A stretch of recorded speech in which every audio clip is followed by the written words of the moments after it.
Bonjour à tous, bienvenue pour ce format live sur le management motivationnel et comment fidéliser ses collaborateurs. Je suis aujourd'hui accompagnée de Boris Laroche. Bonjour Boris. Bonjour Chimène.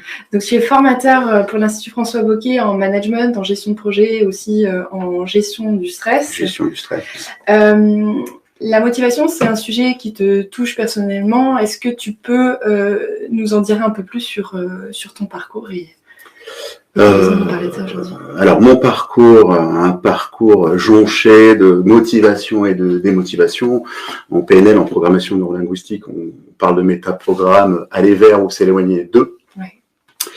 En fait, moi j'ai démarré, je me prédestinais à une carrière sportive. Et puis quelques soucis de santé ont fait que j'ai dû m'éloigner un peu de ça. C'était vraiment ce qui me motivait le plus, ce qui résonnait en moi. Et j'ai décidé d'opérer une reconversion, une première reconversion. Donc je suis devenu ingénieur en informatique. Donc j'ai mené toute ma carrière pendant un peu plus de 10 ans. Où je gérais des projets, je manageais des équipes, je faisais de la direction de projet. Donc, tu as une expérience concrète du management. Concrète du terrain, exclusivement avec des grands comptes. Et puis, j'ai décidé de partir. Okay. Comme beaucoup de gens le font, d'ailleurs, plutôt à la quarantaine. Moi, c'était un peu plus jeune, parce que j'étais encore...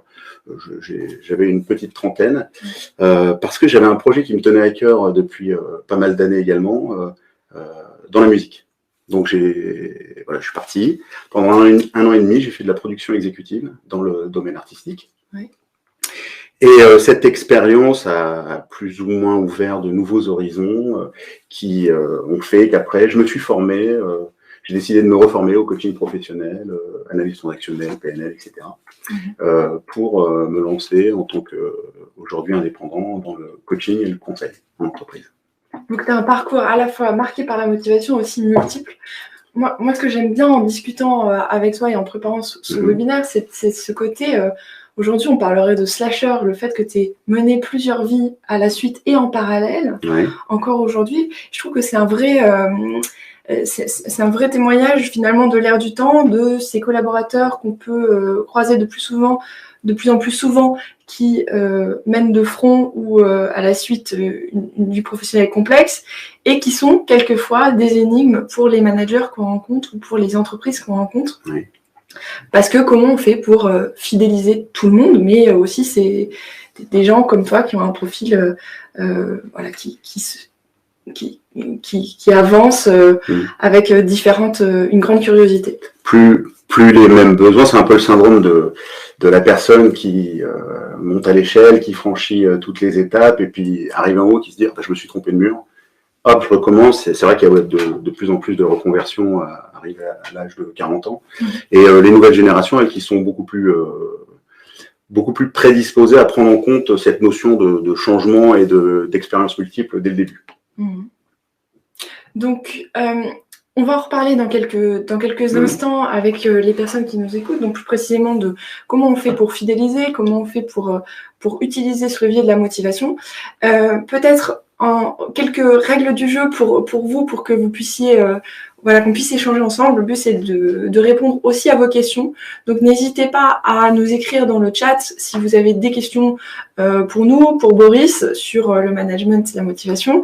Et puis, on a aussi une équipe technique qui est là pour vous aider et on a un retour écran. Donc si vous voyez regardez un petit peu à droite, c'est simplement pour lire vos questions. On y répondra au fur et à mesure si on peut et sinon à la fin. Donc Boris, on s'est parlé de la motivation. Aujourd'hui, on en est où en France ? Alors, en France, on est plutôt pas mal classé, mais si on prend le classement par le bas. C'est-à-dire, aujourd'hui, ce qu'on constate, il y a un rapport qui est édité tous les ans, qui est par l'Institut Gallup, en fait, qui s'appelle le State of Global Workplace, et qui étudie un peu le taux d'engagement des salariés, le niveau de motivation dans tous les pays européens, même dans le monde entier. Et aujourd'hui, en Europe, alors en 2017, on était avant-dernier. Ça n'a pas changé, on est toujours avant-dernier. Il y a juste l'Italie qui est derrière nous. Et en fait, aujourd'hui, le taux de désengagement des salariés en France est de 94%. C'est-à-dire que plus de 9 personnes sur 10 se sentent désengagés de leur travail en entreprise, de leur mission. Se lèvent le matin en se disant bon, faut que j'y aille globalement pour gagner ma vie, mais il n'y a pas cette flamme de j'ai envie d'y aller, je prends du plaisir à faire ce que je fais, j'aime mon métier, je m'éclate. Ok, c'est un constat alarmant qu'on fait là, de se dire qu'en fait l'écrasante majorité des gens en France se sentent désengagés. J'en viens à me poser la question de finalement, est-ce qu'on a compris, est-ce qu'on sait en France ce que c'est que la motivation? Y a beaucoup d'observateurs qui disent que non, finalement. Notre système managérial serait un peu archaïque, un peu toujours le système pyramidal, très hiérarchique, qui considère un peu comme le taylorisme à l'époque ou le fordisme, chaque travailleur comme une unité de production qui n'aurait pas son mot à dire. Ford disait, moi j'ai demandé des gens avec des bras, pas avec un cerveau. C'est un peu ça, mais sauf qu'aujourd'hui, les gens arrivent avec leur cerveau et on vit de l'exploiter, ce cerveau. Alors pour les gens qui nous écoutent, qui sont peut-être face à des équipes hiérarchiques ou non hiérarchiques ou dirigeants d'entreprise ou RH, comment on peut définir la motivation? Alors, déjà quand on parle de management motivationnel, on parle de management.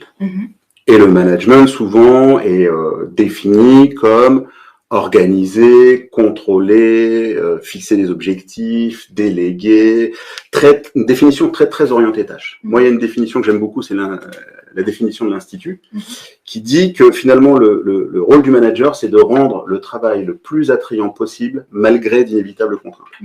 Et je trouve ça finalement très de bon sens, mais en même temps très moderne, parce que ça correspond vraiment aux attentes, aux nouvelles attentes. Et notamment les millennials qui vont tous arriver sur le marché du travail en 2025. Je crois que ça va représenter 75% des effectifs, des actifs. Donc manager, c'est rendre le travail le plus attrayant possible malgré d'inévitables contraintes. Donc en tant que manager, je suis créateur d'un environnement, c'est ça? Qui va favoriser. Malgré des contraintes données. Exactement, parce qu'il y a des contraintes dans le travail, et puis dans certains métiers même de fortes contraintes. Et motiver.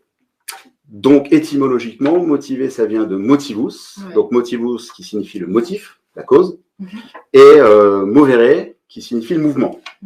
Donc, finalement, motiver, ce serait la cause qui pousse au mouvement, qui pousse à passer à l'action. Donc, moi, j'aime bien le définir comme l'énergie qui va pousser l'individu à passer à l'action. Alors, j'en profite pour te faire part de la question d'Élodie qui nous demande si la motivation ne serait pas subjective. Alors là, on rentre déjà dans un niveau de découpage beaucoup plus fin, mais effectivement, chaque individu, alors il y a des théories, comme la process communication, comme Colors, de Franck Julien, qui est français, qui ont déterminé que, en fonction de son type de personnalité, on va avoir un type de motivation bien spécifique. Donc, c'est subjectif, mais malgré tout, il y a quand même un socle commun. Alors, c'est quoi ce serait quoi ce socle commun? En fait, on associe la motivation au besoin. Donc finalement, motiver, c'est faire le besoin crée une tension psychique, psychologique à l'intérieur de nous, même physiologique, quand on a faim, par exemple, crée une tension que seule l'action va pouvoir résoudre. Et donc, c'est la réponse aux besoins qui est source de motivation. Donc, on ne peut pas du tout dissocier les besoins de la motivation. Et chaque individu a ses propres besoins. Et puis après, il y a des besoins qui sont partagés, qui sont communs, un peu comme l'a théorisé Maslow. La fameuse pyramide, justement, tu parlais des besoins physiologiques, c'était le premier, c'est ça? Le premier besoin. Ça fait partie des besoins essentiels physiologiques, boire, manger, respirer. Et puis après, besoin de sécurité. Et puis ensuite, alors là, on est vraiment plutôt dans des besoins essentiels, mais qui n'ont pas tellement d'intérêt pour le manager dans un premier temps. Enfin, on reviendra, parce que ça peut être plutôt des sources de démotivation. Mais après, il y a le besoin d'appartenance, c'est-à-dire sentir qu'on appartient à une équipe, à une team, à une famille, à un collectif, et qu'on a du relationnel. Besoin d'estime de soi et d'estime des autres. Se valoriser d'une certaine façon, puis se sentir valorisé à travers les gens avec qui on travaille, à travers sa hiérarchie. Et puis, surtout, le besoin de se réaliser. de se développer professionnellement, de se développer personnellement, de développer ses compétences, de s'épanouir dans son travail. Donc ça c'est Maslow, hein, qui l'a théorisé comme ça. Bon, ça a été, c'est un peu contesté, Maslow, notamment par rapport aux besoins de reconnaissance, on reviendra dessus, mais globalement, je trouve que c'est quand même déjà une théorie qui se tient. Donc la théorie, si j'ai bien compris, hein, je reformule et tu me corriges au fur et à mesure, la première des choses à savoir, c'est que il y a un certain nombre de besoins auxquels il va falloir répondre pour être capable de motiver une personne. Ouais. Ou alors, en n'y répondant pas, on va créer de la démotivation. C'est-à-dire ? Il y a une autre théorie de la motivation. Il y en a plusieurs théories, mais en tout cas, il y en a des principales. Celle-ci, je trouve qu'elle fait partie des principales. C'est la théorie bifactorielle de la motivation. C'est Frédéric Herzberg qui est à l'origine de ça, et qui dit que finalement, il existerait des facteurs de motivation et des facteurs de démotivation. Okay. Et que les facteurs de démotivation ne sont pas spécialement motivants, mais en tout cas créent de la démotivation. Et qu'en stoppant un peu ces facteurs de démotivation, on ne créerait pas de la motivation, mais en tout cas on arrêterait la démotivation. Et je pense qu'en France, c'est surtout à ce niveau-là que ça coince. Et puis après, il y a des facteurs de motivation qui, eux, vont créer l'énergie qui va faire avancer. C'est un peu comme une voiture. Ouais. Il y a l'accélérateur, il y a le frein. Okay. L'accélérateur, c'est la motivation. Le frein, démotivation. Okay. Et qu'est-ce qui se passe si on appuie sur les deux en même temps ? On crame de l'essence, mais on ne bouge pas beaucoup. Voilà, on n'avance pas. Et en plus, on use de l'essence, on use le moteur, on se fatigue, on s'épuise. Alors moi, ce que j'aimerais bien, c'est qu'ensemble, on essaie de trouver quels sont les facteurs, justement, pas motivants et ceux démotivants. Ouais. Peut-être quel serait le facteur numéro 1 de la motivation, si vous voulez bien m'aider dans le chat et nous partager vos idées. Ah oui, alors on peut poser la question, finalement c'est une question qu'on pose souvent, quelle est la première source de motivation au travail ? Ouais. Quelle est ? On vous laisse, si on peut avoir une vue sur le chat. Ouais. Alors d'après vous, quelle serait la première source de motivation au travail ? Alors on voit un certain nombre de réponses. Commence à arriver, de la reconnaissance, le salaire, la QVT, le manager, la reconnaissance, le sens. Ah, il y a beaucoup de gens qui sont... Le salaire, on retrouve le salaire, ambiance générale, le sens, challenge, le manager, le salaire. Ouais. Le salaire revient... Le salaire revient... Mais beaucoup la reconnaissance aussi. Ouais. Confiance, mission, plaisir. Déjà, on voit une variété quand même des réponses. De réponses. Alors ça, on le sait, ce qu'on a constaté, ce qui est assez marrant, c'est qu'entre la vision du manager et la vision du salarié, déjà, il y a une grande différence. Le manager, quand on lui pose la question, quelle est la première source de motivation au travail ? La réponse qui revient systématiquement, c'est le salaire. Voilà, l'argent. Oui, bah oui. Tandis que quand on pose la question au salarié, vraiment, qu'est-ce qui vous motive, vous, au travail ? Là, dans le top 3, enfin en tout cas, en première réponse, on retrouve l'intérêt du travail. Le fait de se réaliser, de s'épanouir dans son travail, d'aimer ce qu'on fait, de prendre du plaisir dans ce qu'on fait. En deuxième, et là pour le coup dans le chat, ils ne se sont pas trompés, c'est la reconnaissance. Besoin de reconnaissance. Et le salaire arrive en troisième position. Alors c'est un classement qui a quelques années, mais je pense que ça a pas tellement bougé. La première source vraiment, c'est l'intérêt du travail. Finalement, la motivation, elle serait dans le haut de la pyramide de Maslow, la réalisation de soi. Parce que tout à l'heure, on a vu, globalement, dans la théorie bifactorielle, qu'il y a des sources de motivation et des sources de démotivation. Mais il y a une autre théorie qui va nous aider à mieux classifier les choses, parce que c'est vrai, on se dit, mais finalement, qu'est-ce qui motive, qu'est-ce qui démotive ? C'est la théorie de l'autodétermination. Et alors, qui finalement, la théorie de l'autodétermination, c'est quoi ? C'est que finalement, il y aurait plusieurs niveaux de motivation. Du niveau 0, qu'on appelle la motivation, amotivation en un mot, c'est-à-dire il n'y a pas de motivation. C'est l'ado qui dit j'ai la flemme de descendre les poubelles, j'ai la flemme de mettre la table. Au niveau le plus élevé, qui serait la motivation intrinsèque. Un exemple. Qui vient de l'intérieur. Donc, par exemple... typiquement, aimer ce qu'on fait. Par exemple, moi, j'aime pêcher. Tous les dimanches, je vais pêcher. Motivation intrinsèque. Je suis prêt à me lever à 5 heures du matin. Enfin, moi, j'aime pas pêcher, mais c'est un exemple. Mais les gens qui aiment pêcher, je suis prêt à me lever à 5 heures du matin pour aller pêcher. Les gens qui adorent le sport, qui font des marathons. Il y a même une personne, je crois, qui a battu le record, qui a fait un marathon tous les jours pendant 365 jours. Donc là, il faut un très, très haut niveau de motivation. Donc là, c'est intrinsèque. Ça vient de dedans. On prend du plaisir. Ça vient de soi et c'est en résonance avec soi. Et puis après, entre les deux, donc entre la motivation, le niveau 0 de la motivation, et 100% de motivation, ce qui vient de soi, il y a ce qu'on appelle la motivation extrinsèque, régulée en différents niveaux. Et la motivation extrinsèque, c'est la motivation qui vient de l'extérieur.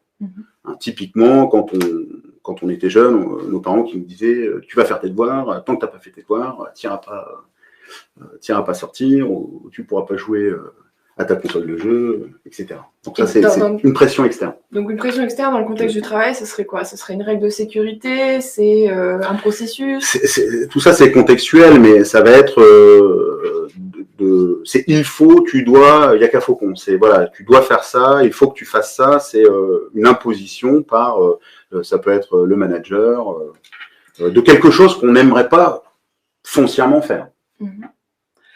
Donc, et alors, du coup, entre cette théorie de l'autodétermination et la théorie bifactorielle, eh bien, on se rend compte que tout ce qui vient globalement, les sources de démotivation seraient plutôt dans l'extrinsèque, c'est-à-dire des facteurs d'ambiance, des facteurs environnementaux. Ce qu'on m'impose, en fait, risque ce qui vient de l'extérieur. De démotiver. Oui, alors ça peut être une prime, ça peut être les conditions de travail, ça peut être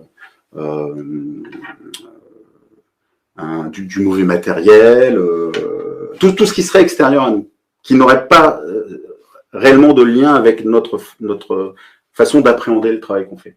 Et ce qui serait source de motivation, c'est plutôt les sources intrinsèques, c'est-à-dire j'aime ce que je fais, je prends du plaisir dans ce que je fais, j'ai envie de me dépasser, j'ai envie de me développer, j'ai envie de m'épanouir. Est-ce que ça veut dire que si par exemple, tu étais mon manager, tout ce qui vient de moi me motive, tout ce que j'entreprends de mon propre chef me motive, alors que finalement, tout ce que tu vas m'imposer ou me donner comme contexte risque de me démotiver? Non, c'est pas comme ça. Mais tout ce qui viendrait de l'extérieur, mais qui n'entrerait pas en résonance avec moi, serait plutôt une source de démotivation. Je prends un exemple. Une personne arrive, se plaint dans son travail, dit oui, moi ça se passe mal, j'en ai marre, je veux une augmentation. Bon. Et puis le manager se dit bon, ok, allez, ça fait longtemps qu'il n'a pas eu d'augmentation, je vais lui donner une augmentation. L'augmentation ne provoquera pas de motivation supplémentaire. D'accord. Le salaire, l'argent, globalement, c'est plutôt une source de démotivation.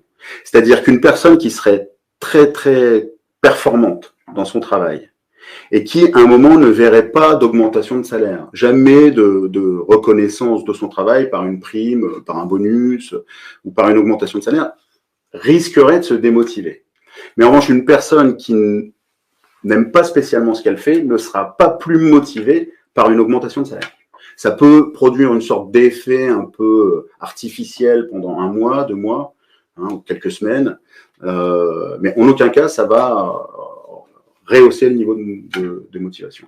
C'est plutôt vécu comme un dû? Est-ce qu'on peut dire ça? Est-ce que c'est je reçois une augmentation, finalement j'ai juste l'impression qu'on me reconnaît à ma juste valeur? Alors, c'est pas tellement à ce niveau-là. Moi, je pense plutôt que les gens ne savent pas vraiment, parfois, eux-mêmes, ce qui les motive. Et à partir du moment où on vient dans l'entreprise uniquement pour le salaire, c'est très, très compliqué d'être motivé. Et il y a des jobs, par exemple, pour lesquels, quand il n'y a pas d'artisanat, quand il n'y a pas de créativité, quand il n'y a pas de travail intellectuel, pour lesquels il est très difficile de motiver.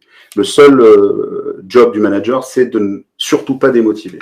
Donc en agissant sur tous les facteurs extrinsèques, c'est-à-dire les conditions de travail, un meilleur confort dans leur travail, parfois des bonus sur la productivité, des choses comme ça. Donc pour les gens qui nous écoutent, là, le conseil à ce stade, ce serait ce serait quoi? Ce serait de se poser et d'essayer d'identifier les différents facteurs ou de démotivation? Le conseil, ce serait déjà, avant de chercher à motiver les gens, déjà veiller à surtout ne pas démotiver, dans un premier temps. Et puis après, alors je ne sais pas si on parle de ça maintenant, mais parce que il y a de la démotivation et il y a de la motivation. Et souvent, le problème vient de la démotivation. Alors, ce que je peux te proposer, si tu es d'accord, c'est qu'on partage on a préparé une étude de cas pour vous. Vous êtes, et donc, vous mettez dans la peau d'un manager, vous êtes manager d'une équipe et vous avez, comme membre de cette équipe, Camille, qui fait partie de l'équipe depuis 3 ans et qui, depuis quelques mois, montre des signes apparents de démotivation. Elle arrive un peu plus tard, elle met moins d'ardeur au travail, voilà, elle a l'air moins motivée, ça vous embête, elle travaille bien et vous souhaitez la remotiver. Donc vous décidez d'organiser un entretien avec elle et vous avez plusieurs moyens pour la remotiver. Voilà. Donc vous devez choisir un moyen pour la remotiver.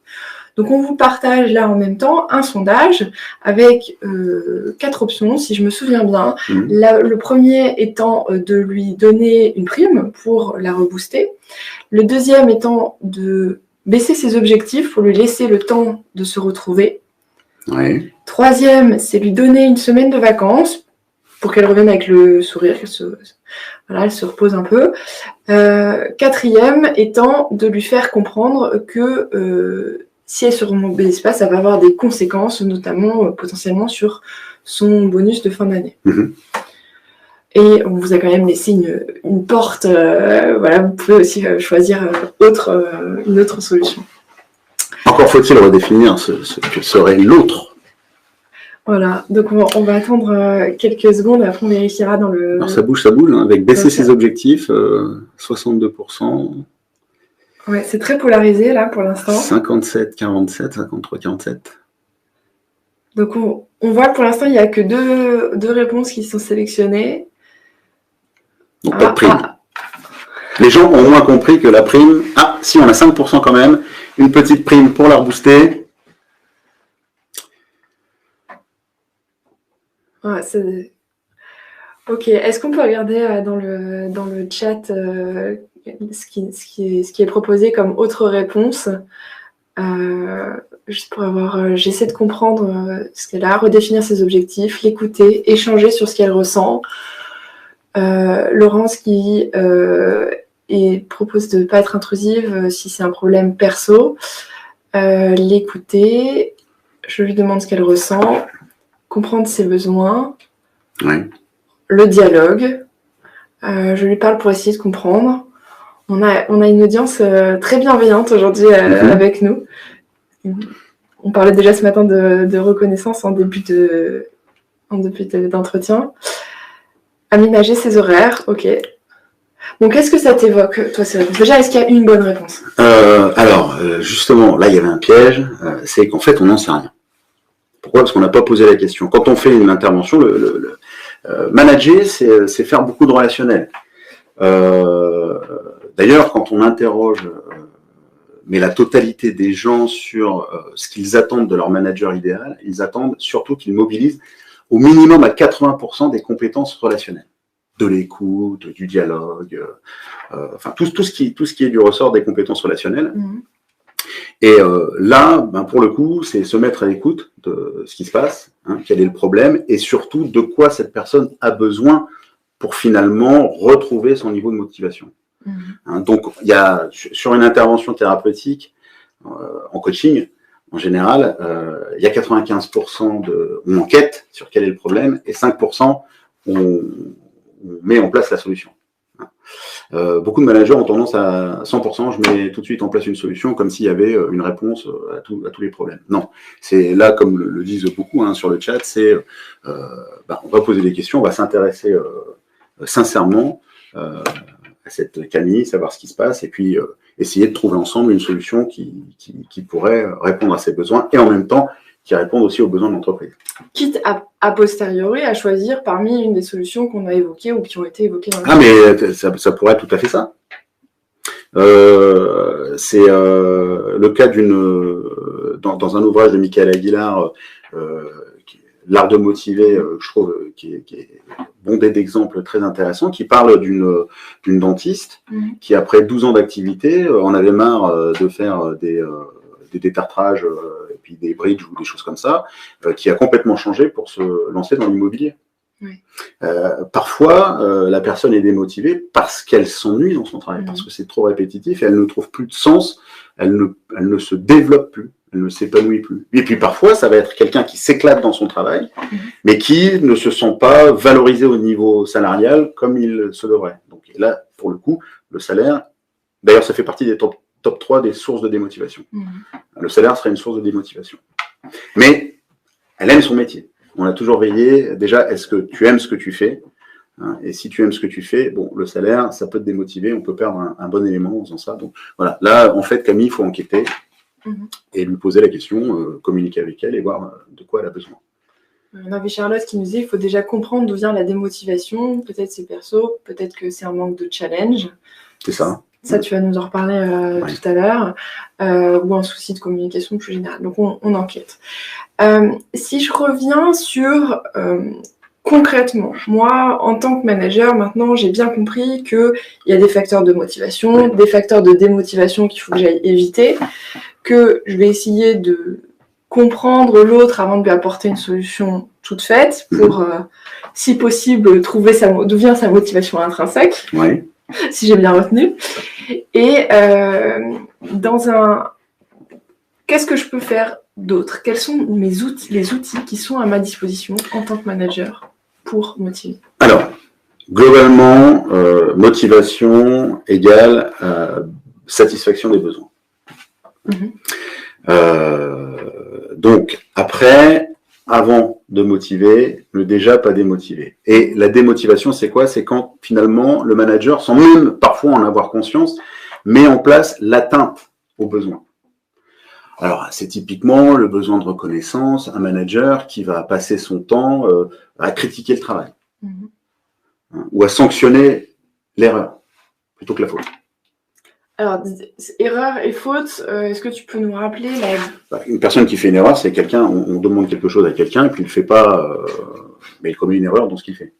Il ne fait pas ce qu'on attendait, ou alors il s'est trompé, ou alors ça n'a pas marché, bon, il s'est passé quelque chose qui a fait que ça a dysfonctionné. Donc ça, c'est une erreur. Bon, on considère qu'il y a faute à partir du moment où on reproduit un certain nombre de fois l'erreur. La première fois, c'est un hasard. La deuxième fois, ça peut être une coïncidence. La troisième fois, c'est probablement une habitude. Et là, on parle d'erreur. Donc, sanctionner, la faute. Sanctionner une faute, oui. Sanctionner l'erreur, non. Ça, c'est une source de démotivation parce qu'une personne sanctionner une erreur, et après, plus personne ne prend d'initiative. C'est terminé. Donc, ça, c'est une atteinte aux besoins de reconnaissance. Le fait de ne pas dire bonjour. Mais c'est impressionnant quand on arrive, et notamment dans l'industrie, de se rendre compte que les gens se plaignent parce que souvent, on va faire appel à nous en nous disant, voilà, nous on a un problème, l'équipe n'est plus motivée, il faut la remotiver, il faut la rebooster, on va faire du coaching, de la formation, on va essayer de faire un package complet.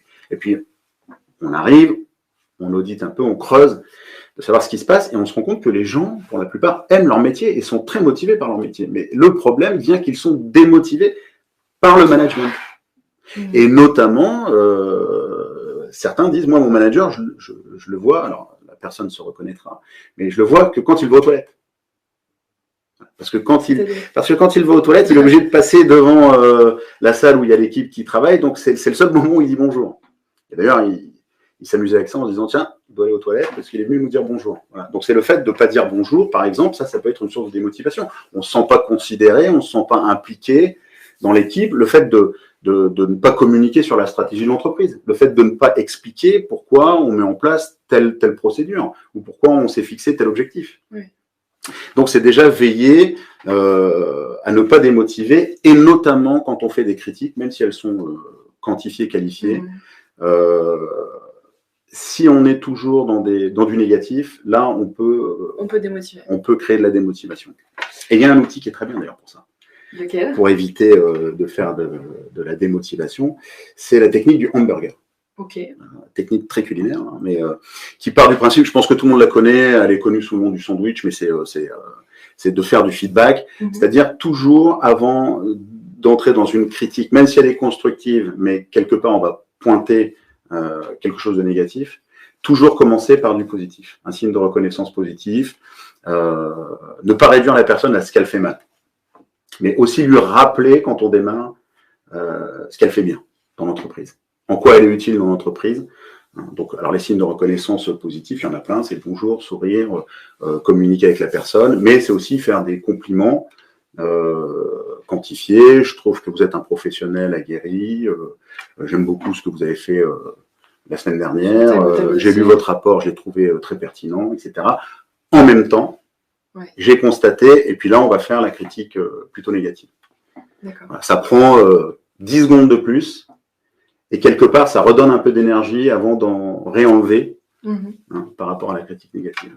Donc, il y a plein d'autres outils pour éviter de démotiver. Et puis après, il y a le fait de motiver. Et là... On dit souvent d'ailleurs que le cerveau mémorise beaucoup mieux ce qui est négatif. Ça imprime beaucoup plus fort que ce qui est positif. Donc ça veut dire que quand tu fais ton hamburger, finalement, le steak, la critique, c'est un tiers, et puis tu as 2 tiers pour consolider, c'est ça? Il est pondéré, mais on retient mieux le négatif. Pourquoi? Parce que le négatif est dangereux. D'une certaine façon, ça c'est lié à notre fonctionnement archaïque un peu de notre cerveau, mais c'est vrai qu'on va plus ancrer ce qui est potentiellement dangereux pour nous. Pour mieux survivre. Pour la motivation, on a ce qu'on appelle le principe sacré. Alors ça, c'est pareil. Je rends hommage, je crois que c'est Michael Aguilar aussi qui est responsable de ce principe sacré. Je trouve qu'il est plutôt bien, il se retient bien. C'est un peu l'équivalent du son casse pour les commerciaux. Les gens qui sont commerciaux connaissent très bien.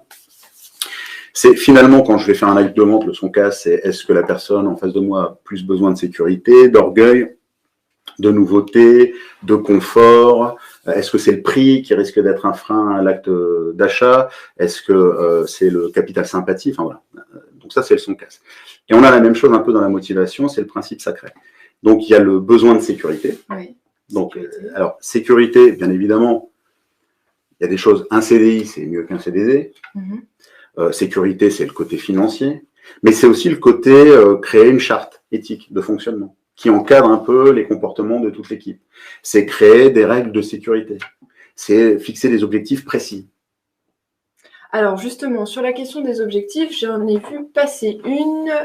C'était quelqu'un qui nous demandait comment fixer des objectifs, comment arriver à fixer des objectifs motivants pour les collaborateurs, comment les rendre mesurables, notamment dans le domaine de la création graphique. C'était Axel qui nous demandait ça. Alors, on peut peut-être garder... justement, il y a un outil que je pense beaucoup de managers connaissent, c'est l'objectif SMART. Ouais. L'objectif SMART, quand on pose la question, finalement, quand vous fixez les objectifs, fixez un objectif motivant. Et la plupart des gens vont se dire, bon, par exemple, un enfant, quand on lui dit range ta chambre. Range ta chambre, est-ce que c'est motivant? Pour un enfant, pas trop. Hein. Et puis il y en a qui disent, bon, bah, range ta chambre, et dès que tu auras rangé ta chambre, tu auras une glace, ou tu auras le droit de jouer à ta tablette, ou tu auras le droit de faire ci, faire ça. Confondent finalement la récompense et l'intérêt de ce qu'il y a à faire. Ce n'est pas une bonne stratégie, parce qu'on sait que quand on propose par exemple une prime pour un travail, après on crée des chasseurs de primes. C'est-à-dire que ce qui motive, c'est la prime, c'est plus le travail. Ou des chasseurs de tablettes pour les petits enfants. Ou des chasseurs de tablettes, des chasseurs de glace. Bon, même si les glaces en plus, évitez d'en abuser. Non. Si, imaginons que moi je sois coach sportif. Oui. Et je te dis, Chimène, voilà, tu vas t'allonger et tu vas me faire des pompes jusqu'à ce que je te demande d'arrêter. Comment tu te sens là? Pas spécialement envie. Pas spécialement. Est-ce qu'à la base, tu as envie de faire des pompes? À la base, j'ai pris un coach sportif, donc à la limite, oui, mais le côté... ouais. Mais faire des pompes, c'est pas non plus ce qui te passionne dans la vie. Non. Donc, il n'y a pas spécialement besoin. Alors ça, c'est un exemple concret de la motivation et de la démotivation. C'est par exemple l'objectif SMART. Hein, on parle de spécifique, mesurable, atteignable, réaliste et temporel. Une notion de temporalité va être de, en tout cas, ne pas démotiver, même si l'objectif à la base n'est pas spécialement motivant. Je m'explique. Par exemple, si je te dis, moi je suis ton coach sportif, et je te dis, Chimène, là je te demande de faire 15 pompes en 1 minute. Par rapport à faire des pompes jusqu'à ce que je te demande d'arrêter. C'est un peu mieux, parce que je me dis, au moins dans 1 minute, j'ai fini. Tu as déjà plus envie. Parce que c'est clair, c'est précis, tu sais ce que tu as à faire. Ouais. Et ça, voilà, ça répond notamment aux besoins de sécurité. Donc vraiment utiliser cette méthodologie SMART permet de rendre des objectifs plus motivants.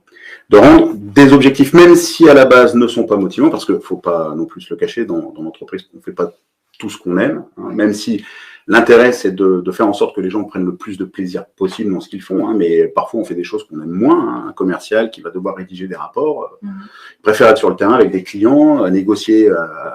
à faire de la négociation, à ce qui est de forts enjeux financiers, c'est ça qui lui fait prendre du plaisir. C'est pas tellement rédiger le rapport, le compte rendu à la fin, qui lui fait perdre du temps et qui l'intéresse moins. Mais bon, parfois il faut le faire. L'objectif SMART aura pour finalité de rendre l'objectif le plus motivant possible, ou en tout cas le moins démotivant possible. Et c'est encore plus vrai quand on a quelqu'un qui est peu compétent, quelqu'un de débutant. Comment on peut produire de la démotivation? On a un débutant qui ne sait pas exactement en quoi consiste le job. Et la plupart des managers, tiens, voilà, tu as ça. En gros, j'ai pas le temps, là, j'ai une réunion où j'ai un rapport à produire. Et puis, on laisse un peu la personne se débrouiller. Ça, c'est une vraie machine à produire du désengagement. Donc, la sécurité, c'est ça. Alors après, dans le principe sacré, il y a d'autres aspects. Il y a le besoin d'appartenance. Ouais. Donc, mettre en place, on parle souvent des pots de départ. C'est bien les pots de départ. Mais on peut mettre aussi en place des pots d'intégration. Et puis, faire en sorte, créer des groupes de travail, faire en sorte que les gens communiquent beaucoup. Tout faire pour éviter qu'une personne se mette un peu à l'écart. Se sente appartenir, fixer des objectifs communs. Enfin voilà, tout ça, ce qui va répondre aux besoins d'appartenance, même passer des moments un peu tous ensemble, conviviaux. Le midi, on va manger tous ensemble au restaurant, on discute d'autre chose que du travail. Donc, créer des moments... créer une équipe. Ouais. Voilà. Hein, même si... il y a certaines personnes qui préfèrent travailler seules. Alors, avant de te laisser continuer sur le principe sacré, juste un mot, on arrive doucement à la fin de ce webinaire. Donc, on va finir le principe sacré et essayer de prendre quelques-unes de vos questions. Pour ceux qui ont envie d'aller plus loin sur l'aspect managérial, vous pouvez télécharger en haut de votre écran, il y a un bouton qui vous permet d'avoir accès au livret conseil de l'Institut sur le management. Et puis, bien sûr, il y a les stages où on peut te retrouver pour te poser en live. Tout à fait. Très concret. Alors là, avec la pratique, oui, c'est ça. Ok, je te laisse reprendre. C'est vrai qu'il y a tellement de choses à dire qu'on pourrait y passer, parce que je vois des gens qui disent, oui, mais on aimerait bien avoir... là, on pourrait en parler pendant 2 jours, 3 jours. La motivation, c'est un terrain qui est encore exploré, même par les chercheurs. Hein, donc, alors, du principe sacré, j'en étais où? Le C, le confort. Voilà. On parle de confort, conditions de travail. Appartenance, confort. Confort, voilà. Les gens ont besoin de confort. Alors, bien évidemment, le confort, c'est est-ce que dans mon bureau, je me sens bien? Est-ce que l'environnement est plutôt austère? Ou alors, j'ai mis des petites plantes, j'ai le droit de mettre les photos de mes enfants, j'ai un bon fauteuil, j'ai un ordinateur, dernier cri, ou alors j'ai un truc qui rame... et qui fait que je peste à chaque fois que je veux rentrer quelque chose, ça plante, comme souvent. On peut en entendre parler. Mon banquier, il a souvent un ordinateur qui plante. Donc ça, c'est le confort. Après, le R, c'est besoin de reconnaissance. Ça, je pense que c'est un des besoins les plus importants. C'est d'ailleurs... On l'a vu dans le chat, d'ailleurs. Voilà, une des sources de motivation la plus importante, l'intérêt du travail et la reconnaissance. Besoin de reconnaissance. Alors, c'est vrai qu'on a tous besoin de reconnaissance, mais on n'a pas tous besoin d'être reconnus pour les mêmes choses. Et c'est là où on arrive dans un niveau de granularité, par exemple en formation, dans lequel on va découper par structure de personnalité. Et il y a des gens qui ont besoin d'être reconnus en tant que personne, qui ont besoin d'un environnement harmonieux, qui ont besoin que les gens s'entendent bien, qu'on soit souriant, qu'on soit attentif, attentionné. Et puis il y en a d'autres qui n'ont pas du tout besoin de ça, qui ont besoin plus qu'on soit très professionnel, qu'on soit très, très structuré, qu'on reconnaisse la compétence d'un individu. D'autres qui ont besoin qu'on reconnaisse plutôt leurs opinions, leurs croyances, leur analyse qu'ils vont faire, qui ont besoin qu'on leur fasse confiance, d'autres qui ont besoin de dynamisme, d'action. Enfin voilà, c'est besoin de reconnaissance. Là, on est vraiment sur l'individu. Et enfin, le dernier besoin, c'est le besoin d'épanouissement. Et là, l'épanouissement, c'est le plus haut niveau de la motivation. C'est le besoin de réalisation de soi, c'est se développer professionnellement, par des formations, par exemple, par de la délégation. Comment est-ce qu'à un moment, une personne très compétente, je peux continuer de la motiver en lui déléguant de nouvelles tâches, en lui fixant de nouveaux objectifs un peu ambitieux, avec un peu d'enjeu, la prise de responsabilité, prendre du plaisir dans son travail. Alors, donc je récapitule. Donc S, c'était pour sécurité. A, appartenance, donc l'esprit d'équipe. C pour le confort, donc plutôt l'environnement de travail. R, reconnaissance, on avait vu dans le chat. Et E, c'était l'épanouissement. Et ça, si je me souviens bien, c'était aussi le top de la pyramide. C'est le plus haut niveau. Les gens ont besoin de s'épanouir. Et globalement, les gens, en général, sauf dans certaines industries, arrivent quand même sur un poste où ils s'épanouissent dans leur travail. Il y avait une question, quel est l'auteur du principe sacré? Est-ce que tu as une référence à... Michael Aguilar. Michael Aguilar, qui a écrit un ouvrage qui s'appelle L'art de motiver. Vous pouvez retrouver aussi dans le livret du webinaire quelques suggestions de lecture. Isaac Getz aussi, l'entreprise libérée, qui est très intéressant. Il y en a plein d'autres. Il y en a plein d'autres. Ouais. Grand lecteur. On va reprendre peut-être quelques questions avant de conclure dans une minute, ou même une question et plus d'autres si vous avez après. On avait une question de Marine. Comment motiver des salariés réticents à intégrer une nouvelle méthode de management mise en place dans l'entreprise? Méthode agile amenant plusieurs services à travailler ensemble. Alors là, il y a plusieurs besoins, mais parce que c'est vrai qu'un changement, ça peut faire peur. Perte de repères, donc là, il y a un besoin de sécurité malgré tout assez important. Mais je pense que la meilleure façon c'est d'impliquer les gens dans ce changement. Et typiquement, alors ça, c'est Kurt Lewin qui avait théorisé ça sur la notion de changement. C'est de créer des petits groupes de travail et de faire en sorte, voilà, on veut mettre ça en place, on veut que vous participiez, on a besoin de votre avis, comment on peut finalement améliorer le travail dans l'entreprise, et puis créer des petits groupes de travail, et puis faire en sorte que ces gens-là trouvent eux-mêmes ce qui peut être, enfin, en tout cas, comment peut être mis en place la nouvelle politique d'entreprise. En les impliquant. En les impliquant dans la prise de décision. Oui. Ça m'évoque un livre que tu connais peut-être de Frédéric Laloux sur les organisations, réinventer les organisations, où il explique un peu cette mécanique aussi de travailler en petits groupes. Oui. En fait, c'est Kurt Lewin à la base, je crois que c'était suite à la Seconde Guerre mondiale, qui a théorisé ça. Quand on est manager, on arrive, même si on est très très charismatique, même si on est très très convaincant, très persuasif, on ne poussera jamais autant les gens à passer à l'action que si on les implique et que eux-mêmes trouvent un certain nombre de décisions, de solutions à prendre. Et je crois que c'est x10. C'est x10. Quand la solution vient de soi, c'est 10 fois plus efficace que si on nous l'impose. Motivation intrinsèque. Motivation extrinsèque. Alors, on avait un commentaire aussi de Frédéric qui nous disait, du coup, sans sincérité dans les relations, pas de management motivationnel. Exactement, authenticité, sincérité. Communication, c'est d'ailleurs le meilleur conseil qu'on pourrait donner, c'est si on veut, on parle de structure de personnalité, on peut diviser les gens en deux grandes catégories. Ouais. Il y a des gens qui sont orientés tâches, et ça veut dire qu'ils s'intéressent à ce qu'ils font. Et s'intéresser à ce qu'ils font, c'est par exemple, je démarre une réunion, bon allez, on démarre, là on n'a pas le temps, on a du travail. Ça, c'est quelqu'un qui est très orienté tâche. C'est ce qu'il fait qui l'intéresse. Et puis il y a des gens qui sont très orientés personne. Et eux, ce qui les intéresse, ce qui les motive, c'est les relations qu'ils vont nouer avec les gens. Et donc, ils vont s'intéresser aux gens pour nouer de meilleures relations. Être un manager motivationnel, c'est bien évidemment avoir un aspect orienté tâche, organisationnel, mais c'est surtout avoir un aspect très orienté relation.